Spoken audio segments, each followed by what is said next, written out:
नमस्कार मित्रों, आपका इस क्लास में फिर से स्वागत है।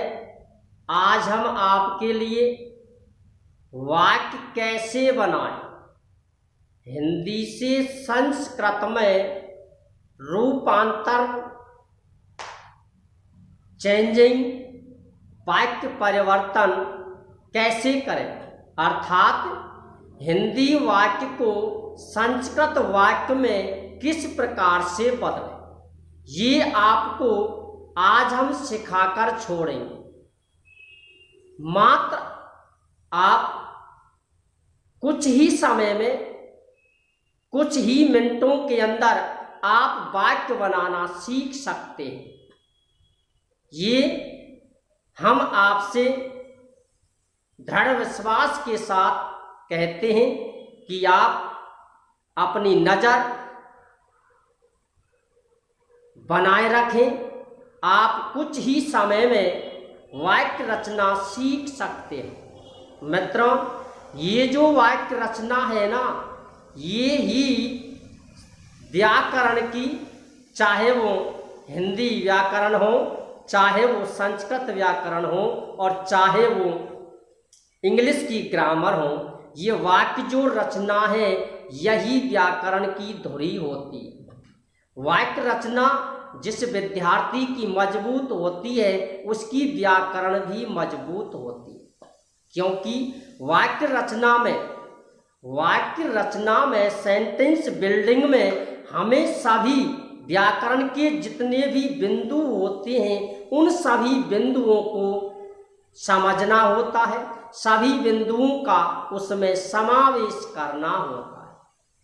ठीक है मित्रों, तो आपके दिमाग में ये प्रश्न होगा कि हम वाक्य कैसे बनाएं, क्योंकि वाक्य बनाते समय वाक्य रचना जो होती है, वाक्य बनाने में ही इससे संबंधित जो प्रश्न आता है उसी में अधिकांशतः हमारे नंबर कट जाते हैं। तो देखिए, वाक्य बनाने से पहले हमें संधि, समास, प्रत्यय और कारक, इन चार बिंदुओं का, संधि, समास, प्रत्यय और कारक, इन चार बिंदुओं का अध्ययन पूरी तरह से कर लेना चाहिए, क्योंकि वाक्य रचना में इनका समावेश होता है। ठीक है, यदि ये चार बिंदु हमारे कंप्लीट हैं तो हम वाक्य रचना, गहराई की जो वाक्य रचना होती है, साधारण वाक्य रचना तो आप कुछ ही समय में जान सकते हो, लेकिन गहराई की जो वाक्य रचना होती है उसको हम इन चार बिंदुओं के बगैर नहीं कर सकते। तो देखिए, वाक्य रचना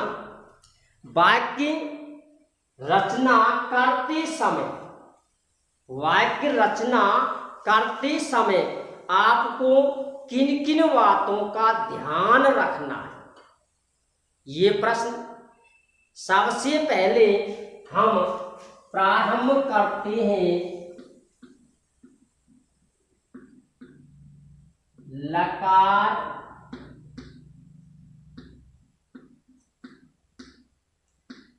प्रकरण। ये है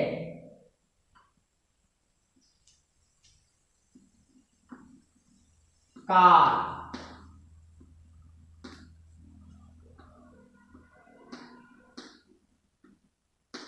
और टेंस। इंग्लिश में हम इसे टेंस कहते हैं, हिंदी में इसे काल कहते हैं और संस्कृत में हम इसे लकार कहते हैं। सबसे पहले इसकी आती है परिभाषा। साधारण सी परिभाषा है, क्रिया के काल को,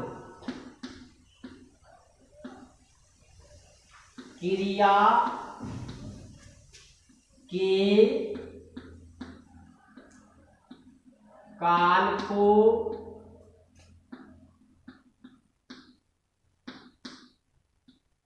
लकार कहते हैं।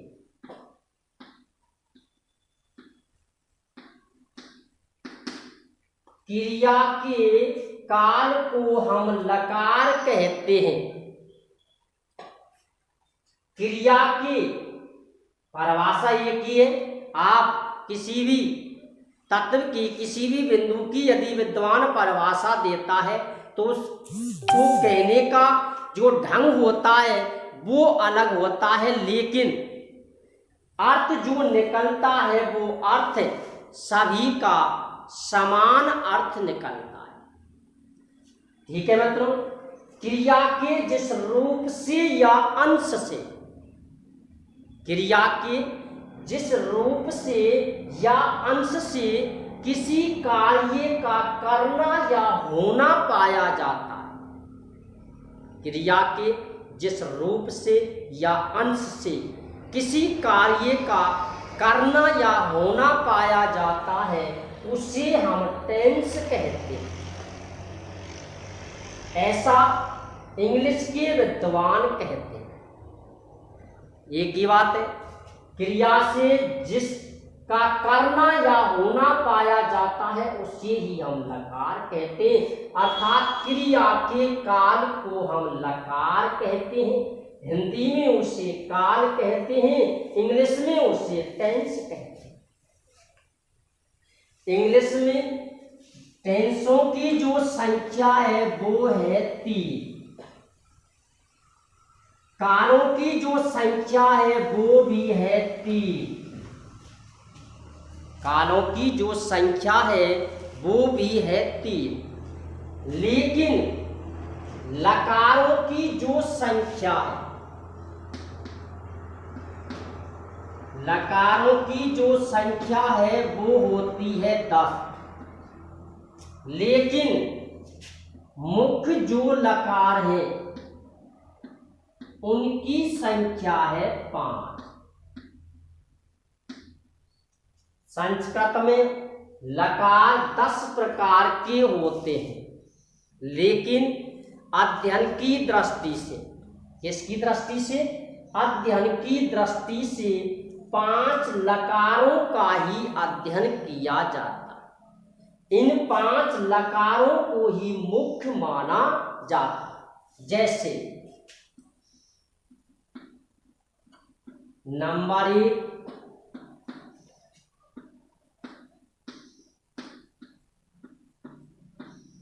लट लकार, इसे कहते हैं वर्तमान काल। नंबर 1 लट लकार जिसका नाम है वर्तमान काल, इसे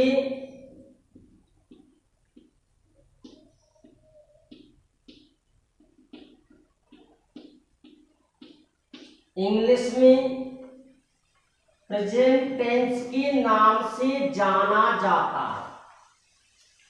नंबर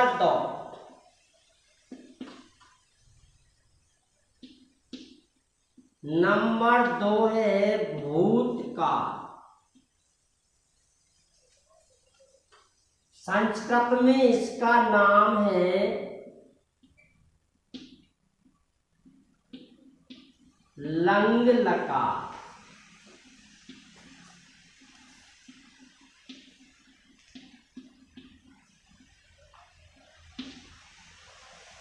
इंग्लिश में, अंग्रेजी में इसे कहते हैं पास्ट टेंस। ठीक है मित्रों। नंबर 3 संस्कृत के तीसरे नंबर का जो लकार है वो है रट लकार, जिसे कहते हैं भविष्य काल।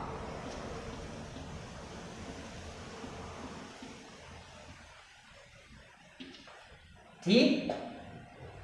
नंबर 1 लट लकार, नंबर 2 लंग लकार, नंबर 3 लट लकार, जिसे इंग्लिश में कहते हैं फ्यूचर टेंस।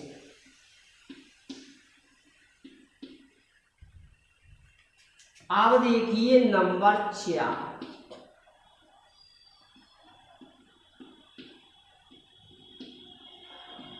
लोट लकार। ये होता है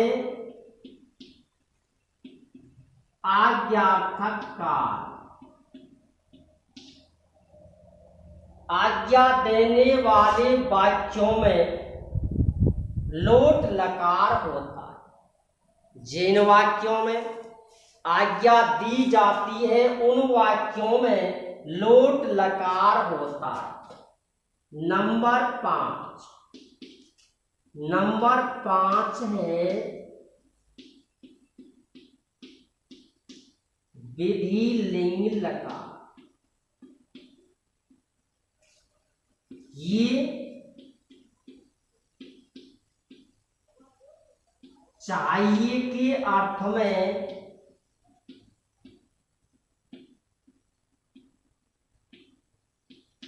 लगाया जाता है। चाहिए के अर्थ में चाहिए यदि दिया हो तो ऐसे वाक्यों में विधिलिंग लकार का प्रयोग किया जाता है। आज्ञा यदि दी जाती है, आज्ञा यदि दी जाती है तो वहां लोट लकार का प्रयोग किया जाता है। इंग्लिश में आपने मॉरल्स पढ़े, मस्ट। इसका अर्थ होता है चाहिए, यानी जो नियम प्रत्येक विषय में नाम अलग हैं लेकिन नियम समान। तो इन 5 लकारों का ही अध्ययन किया जाता है। ठीक है। क्रिया के काल को लकार कहते हैं। लकार 10 प्रकार की होती है, लेकिन मुख्य रूप से 5 लकारों को ही अध्ययन की दृष्टि से श्रेष्ठ माना गया। 1, 2, 3, 4 और 5। ये जो 3 लकार हैं ये ही मुख्य लकार है। ये इंग्लिश में प्रेजेंट, पास्ट और फ्यूचर, संस्कृत में लट, लंग और लट। इन लकारों को ही मुख्य माना गया है, यानी मुख्य रूप से तो ये 5 लकार हैं। इनका अध्ययन आपको करना। अब देखिए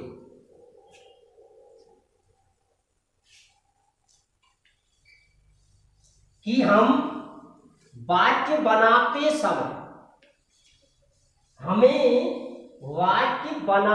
समय किन किन बातों का ध्यान रखना चाहिए, अर्थात किन किन नियमों का पालन करना चाहिए। ये है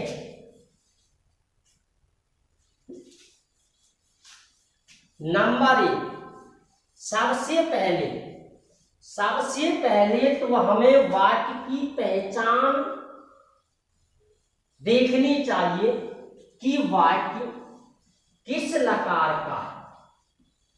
सबसे पहले हमें वाक्य की पहचान देखनी है कि वाक्य किस लकार का है। पहचान कहाँ मिलती है? अब देखिए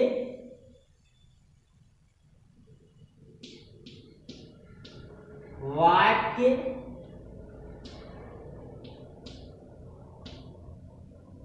बनाने की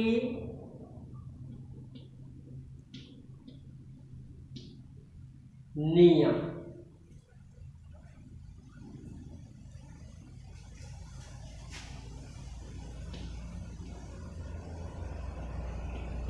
नियम नंबर 1,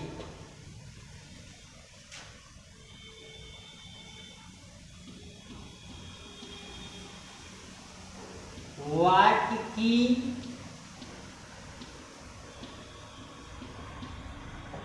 पहचान देखना।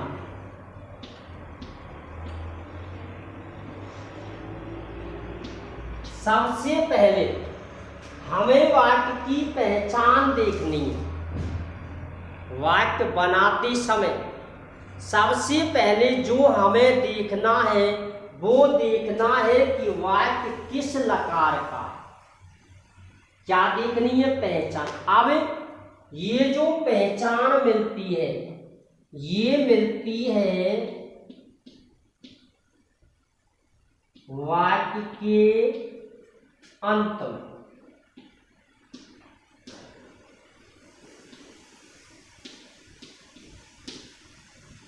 सबसे पहले आपको वाक्य की पहचान देखनी है कि वाक्य किस लकार का है। फिर ये समझना है कि पहचान कहाँ मिलती है। पहचान मिलती है वाक्य के अंत में। वाक्य के अंत में ता है, ती है, ते है, ता था, ती थी, ते थे, आ था, ये थी, ये थे, चुका था, चुकी थी, चुके थे, आ, ई, यानी अंत में जो मिलता है उसके आधार पर हम ये निष्कर्ष निकाल पाते हैं कि ये वाक्य इस लकार का है। अंत में पहचान होगी। फिर ये ध्यान रखना है कि ये पहचान किस लकार की। नंबर 1, वाक्य की पहचान देखना। पहचान मिलती है वाक्य के अंत में। अब नियम नंबर 2,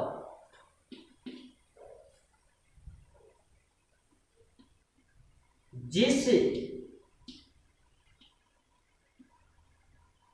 पुरुष एवं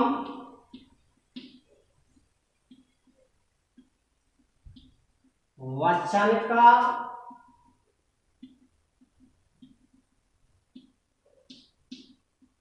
कर्ता हो, जिस पुरुष एवं वचन का कर्ता हो उसी पुरुष एवं वचन की क्रिया लगाते। जिस पुरुष एवं वचन का कर्ता दिया हो उसी पुरुष एवं वचन की क्रिया लगाते। अब ये देखना है कि पुरुष होते हैं 3, वचन भी होते हैं 3। प्रथम पुरुष, मध्यम पुरुष और उत्तम पुरुष। पुरुष कितने होते हैं? 3। प्रथम पुरुष, मध्यम पुरुष और उत्तम पुरुष। प्रत्येक पुरुष में वचन भी 3 होते हैं। एक वचन, द्विवचन और बहुवचन। संस्कृत में वचन 3 होते हैं, हिंदी में वचन 2 होते हैं। कर्ता जिस पुरुष एवं वचन का दिया हो तो क्रिया भी उसी पुरुष एवं वचन की लगाई जाती। ये है नियम नंबर 2। कौन सा नियम है? नियम नंबर 2। अब देखिए नियम नंबर 3।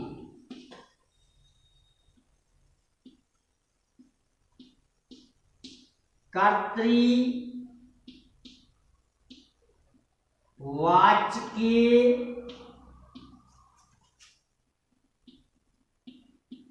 कर्ता में प्रथमा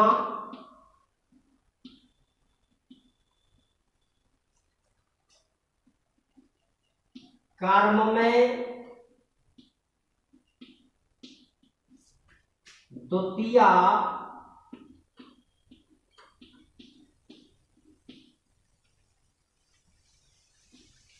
विभक्ति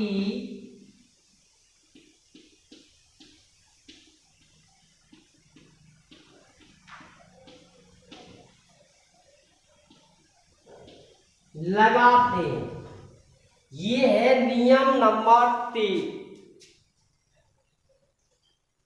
वाच्य 3 प्रकार के होते हैं: कर्तृवाच्य, कर्मवाच्य और भाववाच्य। वाक्य जो अधिकांश दिए जाते हैं वे सभी वाक्य कर्तृवाच्य के आपको दिए जाते हैं। तो आपको इसी वाच्य में ध्यान रखना है कि कर्तृवाच्य का वाक्य आपको मिलेगा अधिकांशतः, हालांकि कोई से वाच्य का मिल सकता है, उसकी कर्ता में प्रथमा विभक्ति और कर्म में लगाई जाती है द्वितीया। इसीलिए नियम नंबर 2 जो है, कर्ता जिस पुरुष एवं वचन का होता है क्रिया भी उसी पुरुष एवं वचन की लगाई जाती। ये नियम इसी पर आधारित। अब देखिए इसका मुख्य नियम क्या है। मुख्य नियम ये है, चाहे वाच्य कर्तृवाच्य का हो चाहे कर्मवाच्य का, चाहे कर्तृवाच्य का हो चाहे कर्मवाच्य का हो, जिसके द्वारा क्रिया लगाई जाती है। कर्तृवाच्य में क्रिया लगाई जाती है कर्ता के अनुसार, कर्मवाच्य में क्रिया लगाई जाती है कर्म के अनुसार। कहने का मतलब ये है कि क्रिया जिसके द्वारा लगाई जाती है, क्रिया जिसके द्वारा लगाई जाती है, चाहे वो कर्ता हो चाहे वो कर्म हो, उसमें प्रथमा लगाई जाती है। ये आपको ध्यान रखना। यदि याद नहीं रहता है तो एक नियम ध्यान रखें कि क्रिया जिसके द्वारा लगाई जाती है उसमें प्रथमा लगाते हैं। क्रिया कर्तृवाच्य में क्रिया लगाई जाती है कर्ता के अनुसार, कर्म में क्रिया लगाई जाती है कर्म के अनुसार। इसीलिए कर्तृवाच्य के कर्ता में प्रथमा लगाते हैं और कर्मवाच्य के कर्म में प्रथमा लगाते हैं। नियम नंबर 4, कर्म वाच्य के कर्ता में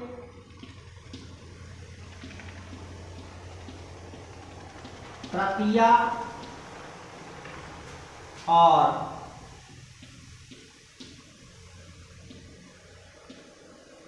कर्म में प्रथमा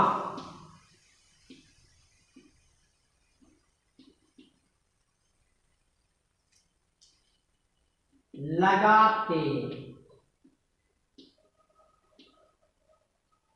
आ गया वही नियम, कर्मवाच्य के कर्ता में तृतीया और कर्म में प्रथमा लगाते हैं।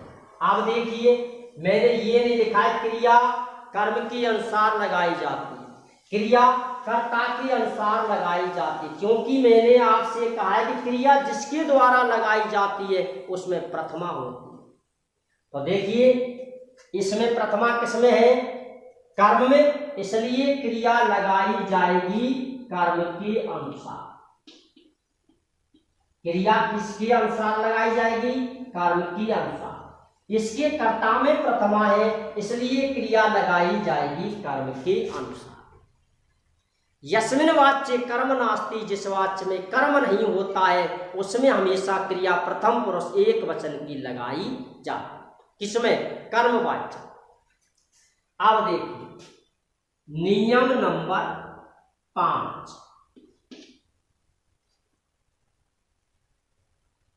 कर्ता हो गया, कर्म हो गया। कौन सा कर्म, मुख्य कर्म। कौन सा कर्म, मुख्य कर्म। मुख्य कर्म में द्वितीया विभक्ति ही आती है, लेकिन कारक के जो उपपद नियम है उन नियमों के अनुसार जो गौण कर्म होता है उसमें कारक चिन्हों के अनुसार या कारक नियमों के अनुसार विभक्ति लगाई जाती है।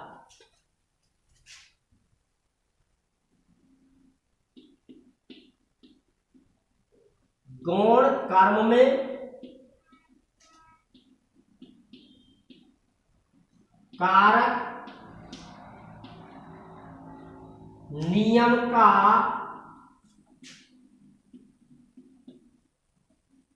ध्यान रखें।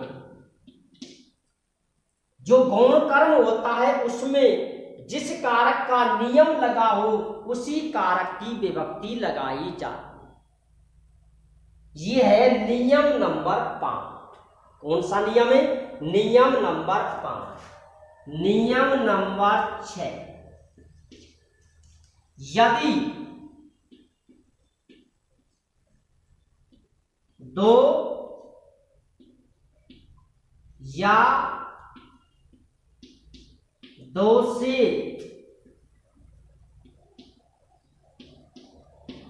अधिक क्रिया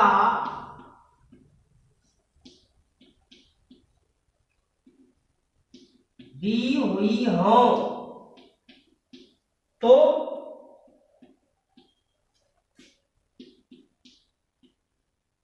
प्रत्येक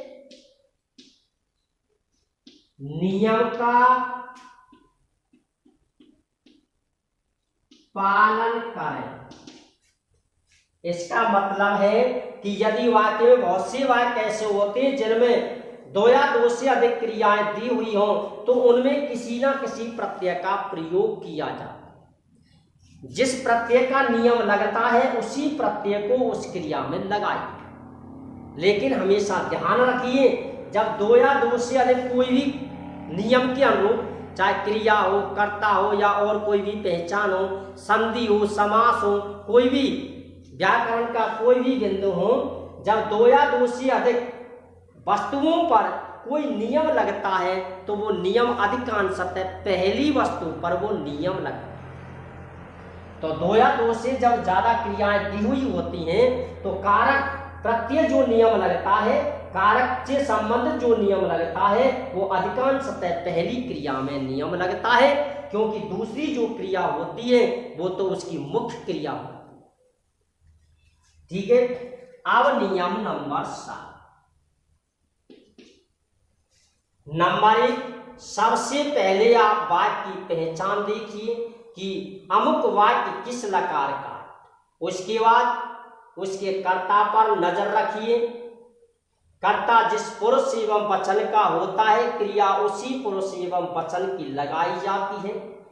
कर्तृवाच्य का यदि वाक्य है तो प्रथमा लगाइए, किसमें? कर्ता में। कर्म में द्वितीया लगाइए और क्रिया कर्ता के अनुसार लगाइए। कर्मवाच्य का यदि वाक्य है तो कर्ता में तृतीया लगाइए, कर्म में प्रथमा लगाइए, क्रिया कर्म के अनुसार लगाइए। गुण यदि कोई कर्म दिया है तो उसके नियमों का ध्यान रखें कि इसमें किस कारक का प्रयोग है, उसी कारक के जो नाम की जो विभक्ति होती है उसी विभक्ति का प्रयोग आप लोग कर दीजिए। यदि दो या दो से अधिक क्रियाएं दी हुई हो तो उसमें प्रत्यय का नियम लगता है, उस प्रत्यय को उसमें लगाइए, आपका वाक्य कंप्लीटली सही चला जाए। ठीक है। कहीं कहीं ऐसा होता है कि चतुर्थी विभक्ति के स्थान पर अर्थम भी लगा सकते हैं। कहीं कहीं चतुर्थी विभक्ति के स्थान पर अर्थ हम भी लगा सकते हैं। इन नियमों के अनुसार यदि आपके ये नियम हैं, ये नियम यदि आपको याद है, इन नियमों को यदि आपने समझ लिया है तो आप किसी भी प्रकार का कैसा भी, कोई भी, कितना भी कठिन वाक्य हो तो उसे आप बड़े ही सरल तरीके से आप लोग बना सकते हैं। सबसे पहले फिर एक बार फिर से समझिए, वाक्य जब आपको बनाना है, वाक्य जब आपको बनाना है तो सबसे पहले, जैसे मैं एक उदाहरण देता हूं, उदाहरण है वह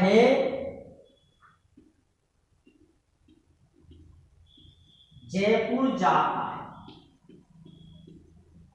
ये है छोटा सा उदाहरण है, आप जानते हो सरल उदाहरण है, आप बना भी सकते हो। अब देखिए ये वाक्य जैसे, तो ये वाक्य आपको बनाना है। सबसे पहले वाक्य की पहचान देखिए। पहचान कहाँ मिलती है? वाक्य के अंत में। अब देखिए अंत में है जाता है, तो ये जो पहचान है ये लट लकार, इसलिए क्रिया के रूप जो आपको बनाने हैं वो लट लकार में बना। ठीक। उसके बाद कर्ता देखिए, कर्ता है वह स्त्रीलिंग या पुल्लिंग, पुल्लिंग।